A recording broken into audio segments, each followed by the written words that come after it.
Kedatangan Islam ke Asia Tenggara adalah merupakan rentetan daripada hubungan tradisi yang telah wujud antara Asia Tenggara dengan tanah Arab, China dan India, terutamanya melalui kegiatan perdagangan.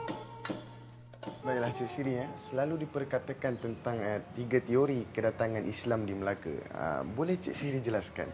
Ya, para sarjana, para ahli sejarah berpendapat bahawa Islam datang ke Melaka ini ataupun ke Asia Tenggara ataupun Nusantara ini melalui 3 cara ataupun 3 jalan.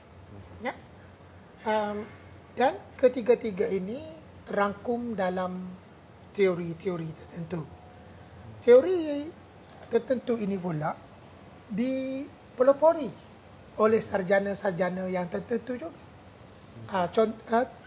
Terdapat 3 teori tadi, ialah satunya Islam datang ke Asia Tenggara melalui tanah Arab, langsung dari Arab.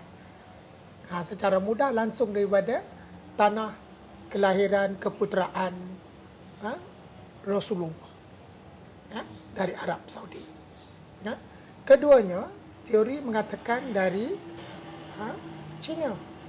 Ini juga mempunyai kekuatannya tersendiri. Dan teori yang ketiga ialah teori mengatakan bahawa Asia Tenggara ini, khususnya termasuk Melaka, menerima Islam melalui India apabila orang-orang Arab berdagang di India, khususnya di Gujarat. Teori kedatangan Islam ke Asia Tenggara dari tanah Arab telah dikemukakan oleh John Crawfurd dan disokong oleh Profesor Syed Najib Alatas. Sarjana tempatan kita sendiri iaitu Syed Najib Alatas, seorang pengkaji tentang sejarah Islam dan sejarah tamadun Islam. Ini John Crawfurd dan Syed Najib. Mereka berpendapat bahawa Islam itu datangnya langsung daripada tanah Arab ke Asia Tenggara dan ke Melaka. Dan perkara ini dapat dipertahankan apabila Islam pertama di Asia Tenggara ini mengikut catatan Aceh. Sultan yang pertama memeluk Islam itu ialah Sultan Perlak. Pada tahun 800 Masehi, apabila iaitu sekitar 175 Hijrah. John Crawfurd menggunakan bukti catatan Cina yang mengatakan orang Arab dan Parsi telah mempunyai pusat perniagaan dan pertempatan di Canton dan Amur sejak tahun 300 Masihi. Pedagang Arab menguasai perdagangan laut dari pelabuhan Iskandaria di Mesir hingga ke China. Dan turut menyebar Islam ke Perlak. Sehingga Sultan Perlak, Raja Perlak, memeluk Islam. Dan juga begitu juga di Samudra Pasai. Sehingga Raja Samudra Pasai Merah Sulu ataupun Merah Siluhan memeluk Islam. Bergelar Sultan Malikus Salah. Dan Raja Perlak bergelar Sultan Alaidin, Sultan Magdum Alaidin Abdul Malik Muhammad Shah, Johan Daulat pertama, memeluk Islam. Dan mereka telah mengikhtiarkan bandar Perlak itu sebagai bandar Al-Khalifah, sebagai bandar Islam. Walaupun bandar ini kemudiannya telah dihancurkan oleh Perang Aru dan juga Aceh kemudiannya, tetapi ini merupakan nakoda Khalifah ini datangnya daripada Asia Barat, bukan dari India. Ini dinyatakan. Kemudian terdapat nesan-nesan Malikus Salah, nesan Sultan Mansur. Batu Aceh adalah sama huruf hadnya dengan huruf-huruf yang berada di tanah Arab. Untuk sampai ke China, pedagang Arab telah singgah di pelabuhan utama di Asia Tenggara, terutamanya di Selat Melaka, kerana kedudukannya di tengah-tengah laluan perdagangan dan menjadi tempat menunggu perubahan angin monsun. Bukti lain ialah wujud persamaan antara bahan penulisan dan kesusastraan di Asia Tenggara dengan yang terdapat di semenanjung Tanah Arab. Apabila sebutan-sebutan orang-orang di Melaka sendiri sebutan Arab.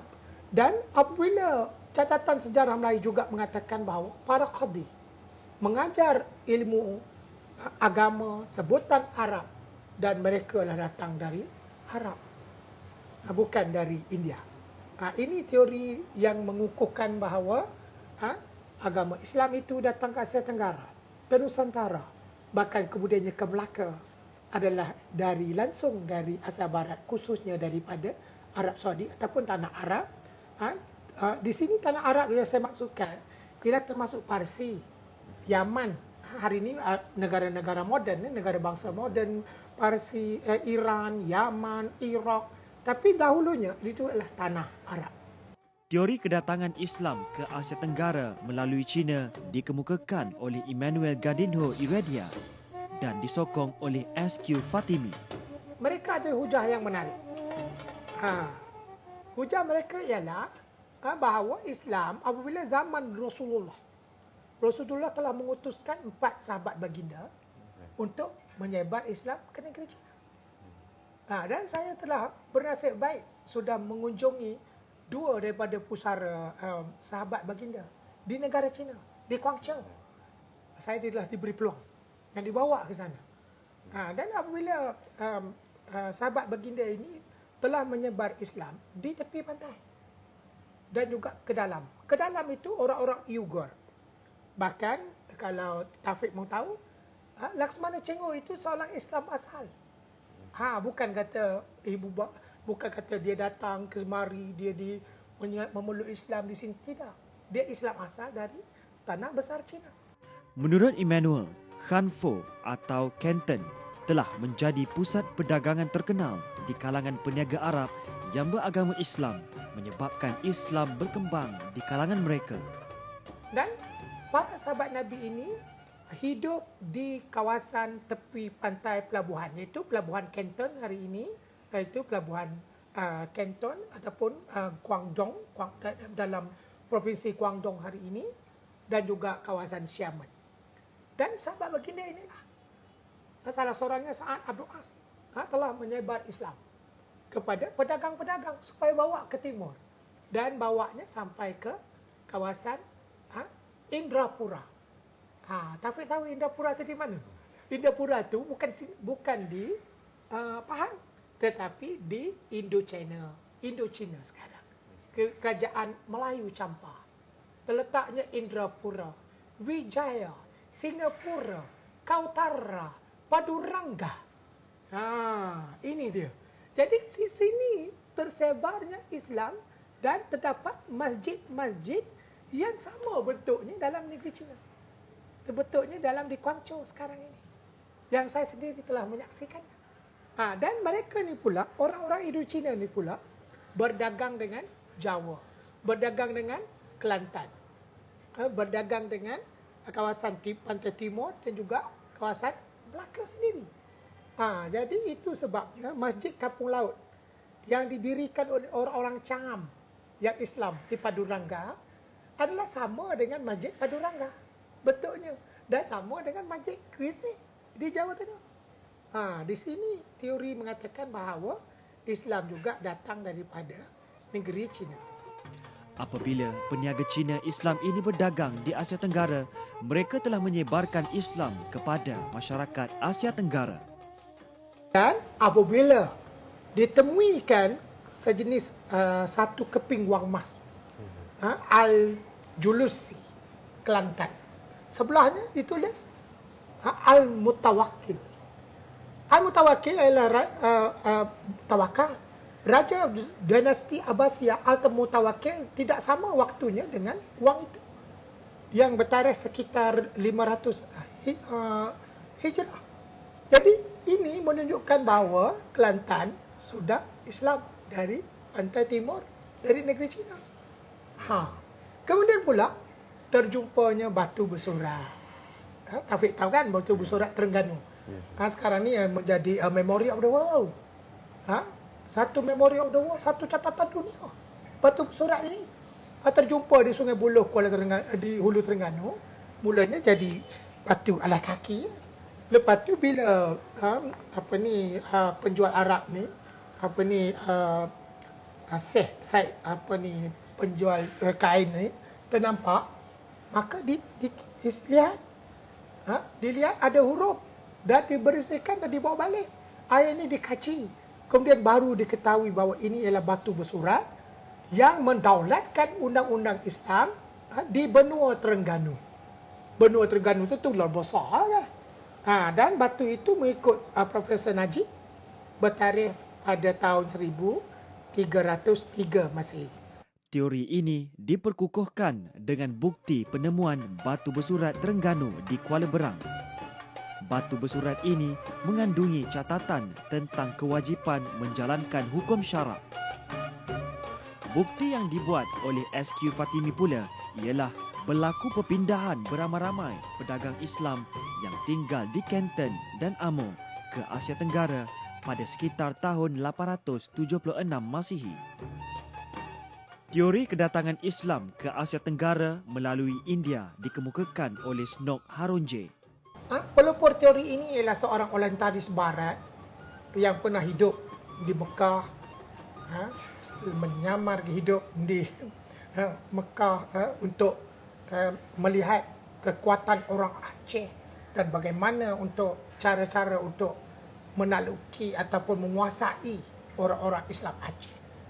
Nama beliau ialah Snok Harunje. Semua orang tahu Snok. Dia mengatakan bahawa Islam datang daripada India, khususnya Gujarat. Seperti mana yang saya bagi tahu Taufik hari itu, Gujarat adalah pusat kerajaan Islam sampai hari ini, Gujarati. Dan dari Gujarat ini terdapat pedagang-pedagang Arab, terdapat golongan peniaga, golongan peminjam wang, golongan mereka yang terlibat dengan perusahaan, perdagangan dan perkapalan yang sangat luas. Dan mereka juga terdiri pada orang-orang Islam yang kuat beribadat. Jadi tidak heran kalau orang Gujarat ini datang ke Melaka dan mereka berkongsi di kampung-kampung Gujarat di sini. Kita adakan sampai hari ini pun kampung Chettiar. Kan, walaupun Chettiar itu bukan Islam, tetapi ada kampung Keling. Mengikut pendapat Snok Harunje, hubungan perdagangan yang telah lama wujud antara India dengan Asia Tenggara membolehkan pedagang India Islam menyebarkan Islam ke rantau ini. Jadi apakah pengajaran daripada kedatangan Islam di Melaka ini? Kalau kita lihat, pertama sekali yang kita harus ketahui ialah tentang kegigihan. Kegigihan para ulama, para pendakwah Islam itu sendiri. Yang nampaknya mereka ini menyebar Islam dengan tulus ikhlas dan dengan hati yang tekad, tawakal dan reda. Secara umumnya, terdapat 3 teori atau pendapat tentang kedatangan Islam ke Asia Tenggara, iaitu Islam dibawa dari tanah Arab, China dan India. Kesimpulannya, tidak ada jawapan yang tepat bagi memastikan siapakah yang menyebarkan Islam di Nusantara, kerana tiada bukti sahih yang ditemui bagi memastikan tarikh kedatangan mereka dan golongan manakah yang terlebih dahulu menyebarkan Islam. Walau bagaimanapun, dengan berpandukan beberapa penemuan, ahli-ahli sejarawan berpendapat golongan pedagang memainkan peranan yang sangat penting. Manakala penduduk di sekitar pelabuhan adalah antara yang paling awal memeluk Islam.